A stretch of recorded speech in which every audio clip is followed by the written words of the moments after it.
Advaita Gadadhar Srivasadi Gaura Bhakta Vrinda Hare Krishna Krishna Krishna Hare Hare Hare Rama Rama Rama Hare Hare Om Namo Bhagavate Vasudevaya Om Namo Bhagavate Vasudevaya Om Namo Bhagavate Vasudevaya. We are reading from Srimad Bhagavad Gita as it is, chapter 12, text number 5. क्लेशोऽधिकतरस्तेषाम् अव्यक्तासक्तचेतसाम् अव्यक्ता हि गतिर्दुःखम् देहवद्भिरवाप्यते. Translation by Srila Prabhupada. For those whose minds are attached to the unmanifested, impersonal feature of the Supreme, advancement is very troublesome. To make progress in that discipline is always difficult for those who are embodied. So, this is the verse which explains, which highlights basically, our scriptures talks about different path for spiritual advancement. Basically, there are two different schools of thoughts: personalist and impersonalist. One, those who believe in the personal feature, personal form of the Lord, they're called the devotees, bhaktas. Another category is impersonalist. They are more of like jnanis. So they don't accept or don't believe in Lord's personal feature. They don't accept that absolute truth. The Supreme Lord is a person. Think it is ultimately it's an energy, Brahman, Brahma Jyoti. So here in this particular section, uh, in this particular chapter, Arjuna asked the question that which path is better, the path of personalist or path of impersonalist. So Krishna is answering straight. So here in this verse is saying क्लेशो अधिकतरस्तेषाम् अव्यक्तासक्तचेतसाम् अव्यक्ता hi gatir dukkham. So two words has been used here. One is klesha. Klesh means trouble, and dukkham. Dukkha also trouble. Uh, their path is klesho adhikatarastesham. Their path is filled with klesha, a lot of troubles. Path is not easy. And then uh, to progress in that discipline is always difficult. Avyakta hi gatir dukkham. Dukkha means it is very, very difficult path, especially for those who are Deha Badbhiravapyate, those who are embodied. So we all are embodied, means we are in the body, means we are in the body. We can very easily relate with someone who has the form, who is like a person. It's very easy to relate, to connect for an embodied being. So this is what is explained here. This path of Gyan or impersonal is very, very difficult. On the contrary, this path of bhakti, the personalist, the devotee's path, devotional service, path of Krishna consciousness is very, very easy, and not only just easy, it's very natural. And just because it is easy, it doesn't mean that it is not effective. It is easy yet very, very profound path. Recommended by Krishna in Bhagavad Gita again and again and again. So there is this concept of Sagunam Brahman and Nirgunam Brahman. So the path of impersonalist is path of Nirgun Brahman. They think that how a Lord, the Supreme Lord, Bhagwan, or Absolute, can have any form. Because their understanding is the form limits the person. And that is not understanding, it is a misunderstanding. It's a misconception. They think that form is limiting anyone. Like we all are limited by our form. If I want to fly, I cannot fly because I am put in a particular form and this form is limiting me.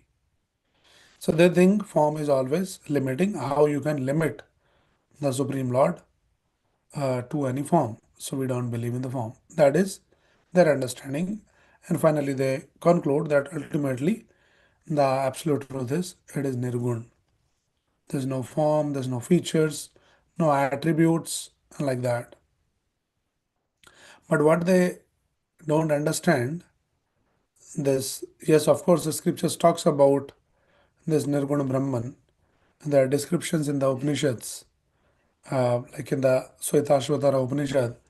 There is a description about the absolute truth, which says, Apanipado javano grahita pashyante jakshu sasnodya karnaha saveti vedyam nachatashyati veta tamahuragyam parusham mahandam.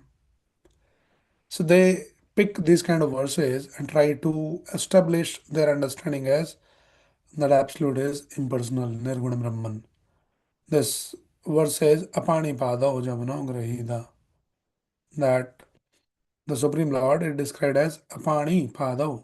Pani means the hands. The Lord does not have the hands. He does not have the pada, the legs. But what they miss out is uh, all these kind of descriptions is not basically referring to the Supreme Lord as impersonal, but they're referring that Lord does not have the hands or legs or form and the feature and the attributes which are material, the mundane. Like we all have the eyes, we all have the hands, we have the legs, but it is all limited. It is matter. So the misunderstanding of impersonalists is they think the form is limiting, but they don't understand. The right understanding is it is not the form which limits, it is the matter which limits.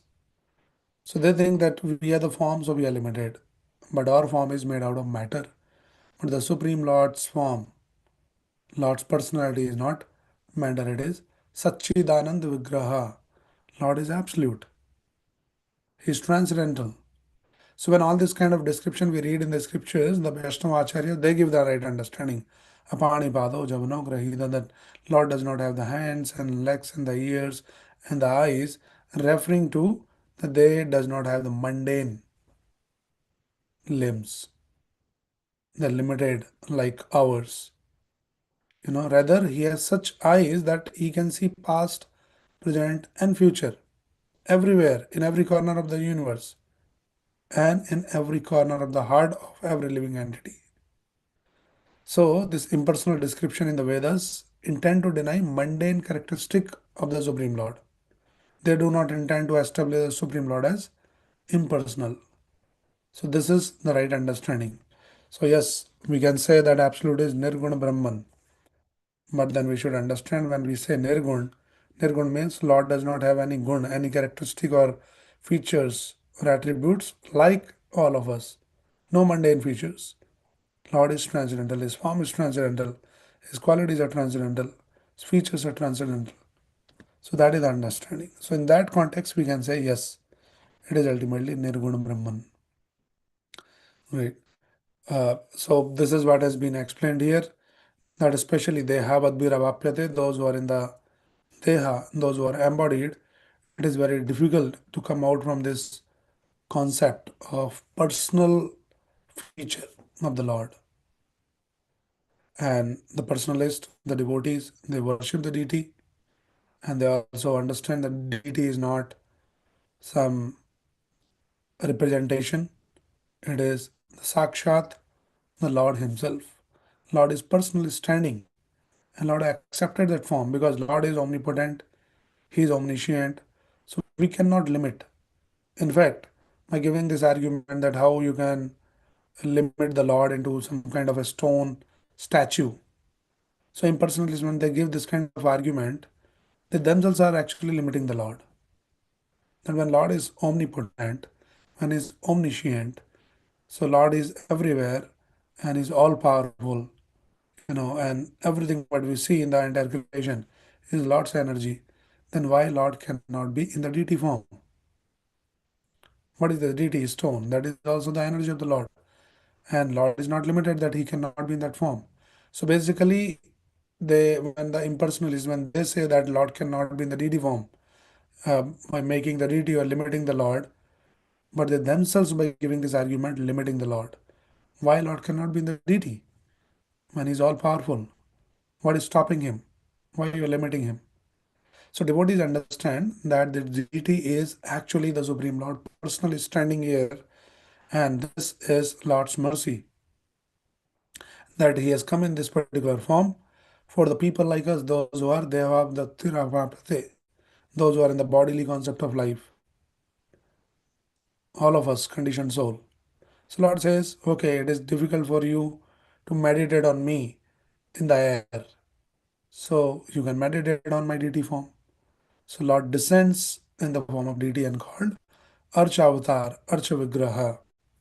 And this Archa Vigraha is not some kind of somebody's imagination. It is as per the description given in the scriptures. And Lord, out of His causeless mercy, descend in that form to receive the worship, the offerings of the devotees. For devotee, it becomes very, very easy to offer your devotion, express your devotion through various offerings. You can decorate the deity, you can offer the bhoga, cook for the deity, you can go and have darshan in front of the deity, you can just talk to the deities, devotees talk to the deities, share their heart, express their feelings and emotions, and build up their connection with the Lord. It becomes very easy for devotee to connect with the Lord, to meditate, and to establish that relationship with the Lord. And this deity, the understanding is, it is not somebody's imagination or something. Prabhupada gives the example, it is authorized way of worship, like a mailbox. You see, in the mailbox, you put a letter, and the whole system works behind that, and you put a letter in the mailbox, and it reaches its destination. Right. So you might see there's so many such similar boxes, but you don't put your letter into each and every box like that. You put only in an authorized box, the mail box, which is authorized by the postal system. Put there, it will work. But other box may not work. In the same way, the Arch Avatar, the DT form of the Lord, is an authorized way of uh, offering our things, and through that, the Lord receives our offering. So when people give this kind of argument, or it's a simply stone, it is not some ordinary stone. Lord has descended there by His omnipotent, all His power. So this is the understanding of deity worship. So the thrust of this verse is that it is very very easy for the embodied soul to worship, the to accept the personal feature of the Lord, to very easily relate, to connect, to express. It becomes very very easy. So this is how we understand that there is no difference between the Lord and the Lord's deity. It's like the energy and the energetic. Prabhupada uses this example of sun and the sun rays. The sun is there and the sun rays are there. Right? There's no difference. Whenever there is sun rays, you can immediately understand that there is sun. So in the same way, we understand that Lord's energy in the form of the deity, Lord can be uh, present there personally through his energies like that. You know. And another thing that Prabhupada explains in the purport is those who believe in this impersonal feature of the Lord, their path is difficult. Why? Because they never enjoy the bliss part. So when we talk about the absolute truth, there are three features of the absolute truth. Sat Chid Anand. Sat means Lord is eternal, Chit means full of knowledge, and then He is full of bliss, Anand. So this Jnani is through their process, which is very difficult, but through that process they come to the level where they understand that absolute truth is eternal. It is Sat. It is full of knowledge. It is Chit. But without the personal aspects of the absolute truth, they are not able to experience the Anand part. So their life becomes slowly and gradually very morose, very uh, uh, very difficult. There is no excitement in their life. Sitting in meditation whole day and just meditating Aham Brahmasmi. So there's no real fun in their life. And that is the reason that impersonalist, even they reach the state of perfection, from there also they can fall down.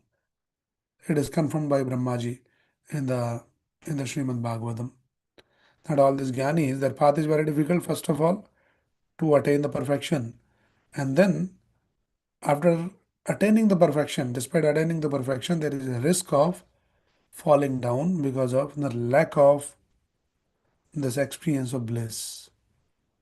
And as being the soul, we are designed to experience the bliss, anandamaya abhyasat.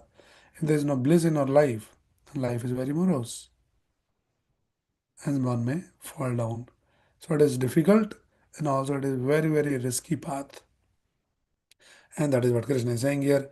Klesho adhikadarastesham avyakta sakta chetasam avyakta hi gatir dukkham.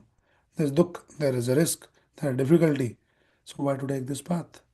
Take a easy path, simple path, which is very natural also for a conditioned soul, for the embodied being, and then have and progress in a very blissful way, like the devotees.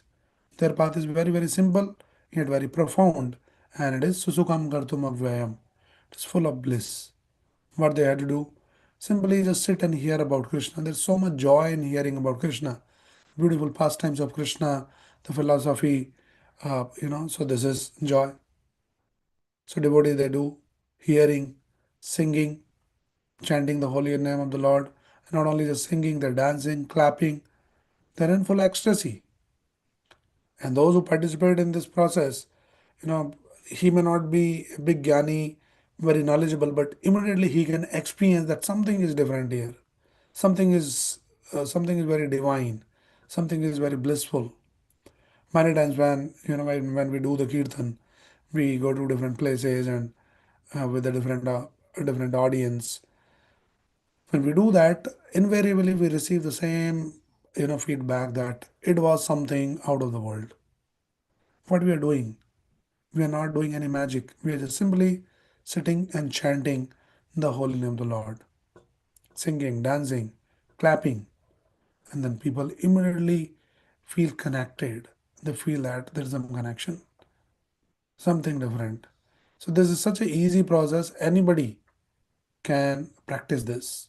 There's no background needed that somebody should read all the scriptures and they should be very scholarly. Then only they would be able to experience. No, it is very simple. Simply hearing, singing, dancing, and after you Prabhupada says you sing, chant, and dance. And when you're tired, then you feast, eat prasadam.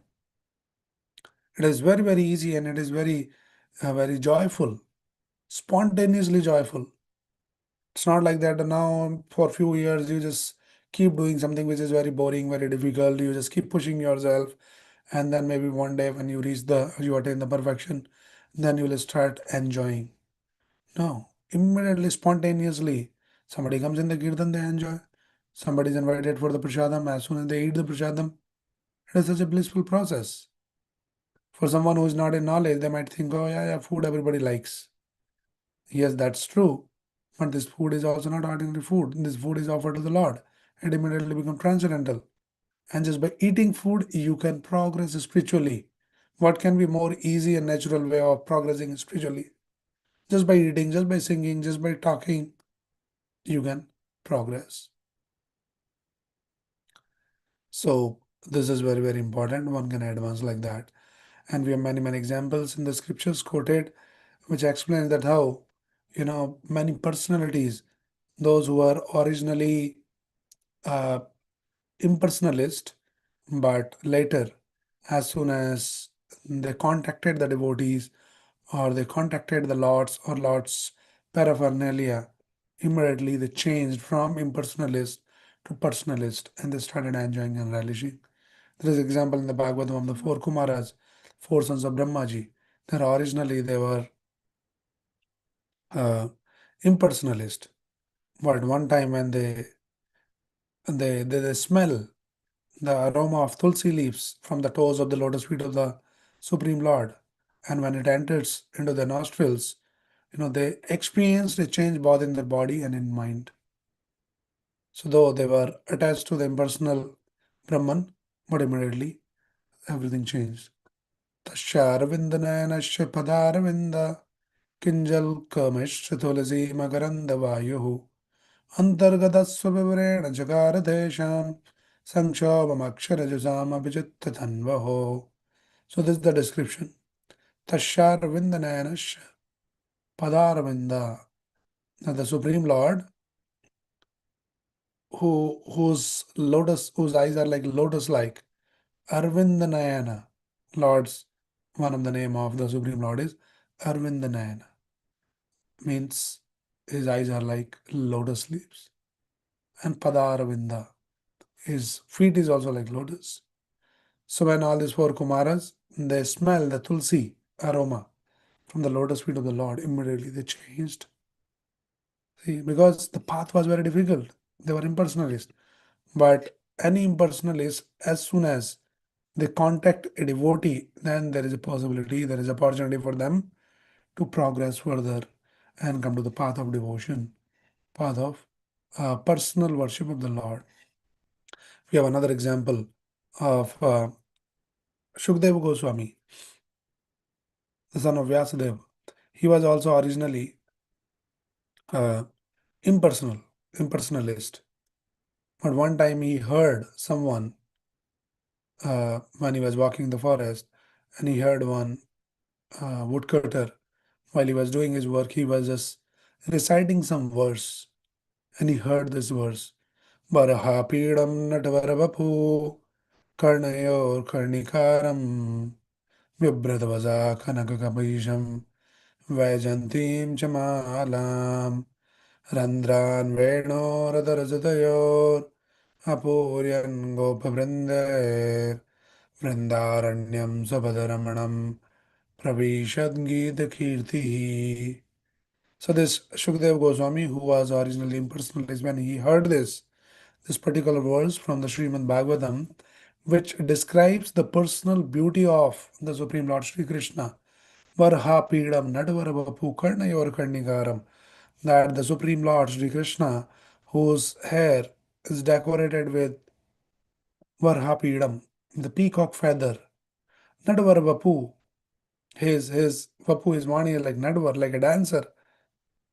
Vibradavasa Kanaka Kapisham, and he dressed in the Kanaka Kapisham, in a very effulgent yellow, like molten gold, yellowish color dress. Vajantim Chamalam, and then he's decorated with the garland called the Vajanti Mala. And then he's holding the Venu, Randra and Venu Radhar Sudayor. He's holding the flute, and then he's from his lips, he's just filling the other Sudayor, the nectar of his lips, he's blowing into uh, the flute. And then all these Gopas, they're seeing that Vrindaranyam, Supadaramanam. And this Lord Sri Krishna is walking in the in the Vrindavan, Supadaramanam, with all his soft lotus feet. He is just wandering in the forest of Vrindavan. So this woodcutter was singing this verse, the Krishna's beauty, and immediately the Shukdev Goswami's heart transformed. He immediately became interested, inquisitive, that who's this person about whom you're singing this? I want to know more about this person. So simply just by hearing, he changed. And then this Woodcutter guided him to Vyasadeva that go and he will tell you more about him. And then we know the Shukdev Goswami is such an authority uh, on the Bhagavatam. And the Bhagavatam, what we read is conversation between Shukdev Goswami and then Parikshit Maharaj. So from impersonalism, how he became such a staunch devotee of Lord Krishna. Because this process is very, very simple, very blissful. Anyone and everyone will be naturally attracted and fascinated by this process of personal worship of the Lord. So when we do in our Krishna consciousness, we worship the deities, we serve the deities by decorating them, by offering the bhoga and so many various different services to the Lord. It is such a natural and blissful process of taking the spiritual life and progressing. Deities are not some stone, And there are this nice, beautiful pastimes in the Chaitanya Charitamrita of the Sakshi Gopal. In a very brief, the story is that uh, there was a group of pilgrims. They were going to the pilgrimage places. So in that there is an old Brahman and then there is a young Brahman. So this young Brahman was basically very kind and then helpful to this old Brahman. He was personally serving him, and this elderly Brahman, he was pretty impressed by his seva, by his attitude, by his simplicity. And then he said that I'm so impressed, and I just to reward you, I want to offer my daughter to you in marriage. But this young Brahmana kind of little uh, objected, say that no, you come from a very aristocratic family. I'm very poor. I'm not very scholarly also. So please don't make such a promise. I'm sure that your family members will not even agree to this proposal. And this elderly Brahmana says that no, I'm the head of the family. I'm giving the promise, and it will happen. He says, but I want some witness tomorrow. If you change your words, then what will happen? So they were in the temple, and the Gopalji in Vrindavan, and he goes, says, okay, so this Gopalji is the witness now. Krishna is the witness that you are saying that you will give and the daughter in marriage. So Krishna became the witness. Now you see, in this the consciousness of these Brahmanas, they're not saying, oh, Krishna is like some stone, what is the point? They're saying Krishna is the witness. Witness means he's a person, third person is there. And later, as the young Brahmana expected, there was an objection from the family, from the elderly Brahmana, and then they denied. They bluntly said no. And then this young Brahmana reminded the elderly Brahmana about his promise. And then in the whole assembly, all whole lot of people gathered there, and the son of the elderly Brahmana was blaming the young Brahman that he cheated my father. He's an old man and like that. So young Brahmana said, no, I did not cheat. And in fact, there is a witness. Gopalji was the witness. So this son of the elderly Brahmana, he got the point. He says, okay, if you're saying somebody's witness, bring your witness here. And if he says so, then we'll do that. Says, okay, let me come back. So this young Brahmana was having this understanding, this faith. The Lord is not a stone statue. And then he goes there and he says to Gopalji, then my dear Lord, you have to come as a witness. So Lord reciprocated. Lord says that how can I come? I'm a deity. So then young Brahmana says, my dear Lord, if a deity can speak, a deity can walk also. Please come. So it's a beautiful pastime of reciprocation of the Lord. And also this pastime explains that Lord in the deity form, in the Archa Avatar, you know, he is Sakshat Lord. Personally, Lord is standing to receive our offerings. And devotees very naturally, very easily, just feel connected. Easily they relate. Easily they can offer their devotion to the Lord. And that is why this path of personal worship of the Lord is very, very easy, very, very blissful. On the contrary, the path of the impersonalism is very, very difficult. Kleshodigadastrasam vyaktasakta chedasam. So, this is what Krishna is explaining. These are some of the thoughts on this verse. Anybody has any quick question or comment, you can unmute yourself and ask the question. Okay, there's no question. We'll stop with this. Srimad Bhagavad Gita as it is ki jai, Srila Prabhupada